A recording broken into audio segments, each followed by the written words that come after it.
Bismillahirrahmanirrahim. Assalamualaikum warahmatullahi wabarakatuh.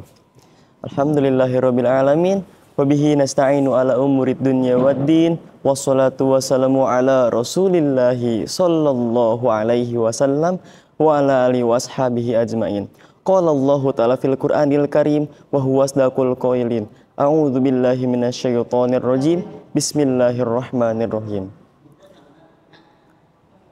Ya ayyuhalladzina amanu kutiba alaikumusiyam kama kutiba alal ladzina min qablikum la'allakum tattaqun. Alayhi wa qala Nabi sallallahu alaihi wasallam innama bu'itsu liutammima makarimal akhlak. Alhamdulillah.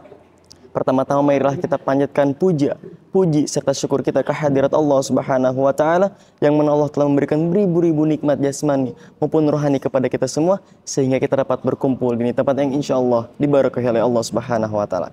Salawat bermahkotakan salam kita curah limpahkan kepada junjungan alam, revolusi Islam, pendobrak kebatilan yang mana risalah beliau melampaui zaman ke zaman, dari zaman jahiliyah ke zaman ilmiah, dari zaman naik onta sampai zaman naik Toyota, yakni baginda Nabi Muhammad sallallahu alaihi wasallam, kepada para keluarganya, para sahabat-sahabatnya dan kepada tabi'it serta kita umatnya hingga akhir zaman nanti. Amin Allahu ya rabbal alamin.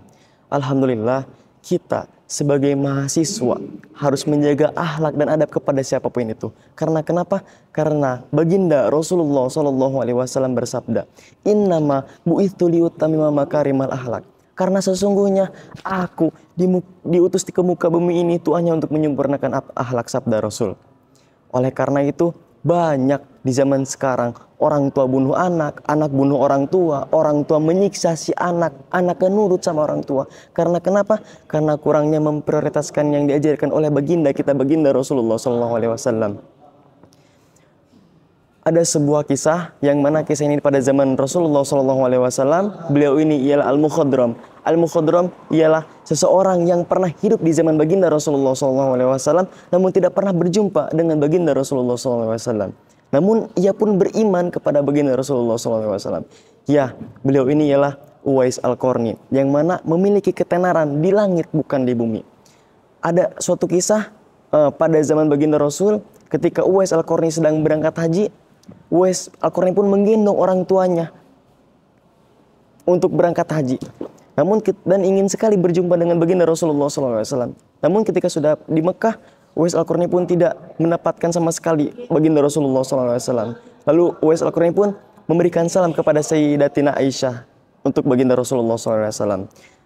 Suatu ketika baginda Rasulullah SAW bersabda, Ya Ali, Ya Umar, wahai Ali, wahai Umar, apabila kalian bertemu dengan seseorang yang bernama Uwais Al-Qarni dan memiliki tanda di telapak tangannya, maka mintalah doa dan istighfar darinya. Sungguh beliau ini, ia ini memiliki ketenaran di langit bukan di bumi. Beberapa tahun kemudian ketika Umar sudah menjadi khalifah, Uwais Al-Qarni pun pergi kembali ke Mekah. Uwais Al-Qarni pun Sayyidina Umar pun menanyakan kepada seseorang, ini yang mana ketika Sayyidina Umar bertanya kepada seorang itu, wahai hamba, apakah hamba ini bernama Uwais Al-Qarni? Ia pun menjawab, iya. Apakah engkau ini memiliki tanda di telapak tangannya? Iya. Lalu Sayyidina Umar dan Sayyidina Ali pun meminta doa dan istighfar darinya. Kita bisa mengambil hikmah, teman-teman, bahwasanya karena mulianya diri kita kepada karena hormatnya diri kita kepada orang tua, karena takzimnya diri kita kepada orang tua, karena berakhlakul karimahnya diri kita kepada orang tua akan melahirkan sebuah mulianya diri kita di mata Allah Subhanahu wa taala. Mungkin cukup sekian yang bisa saya sampaikan. Mohon maaf apabila ada salah kata, salah ucapan, karena tertusuknya pedang masih bisa terobati, namun tertusuknya hati akan dibawa sampai mati. Akhirul kalam, wassalamualaikum warahmatullahi wabarakatuh.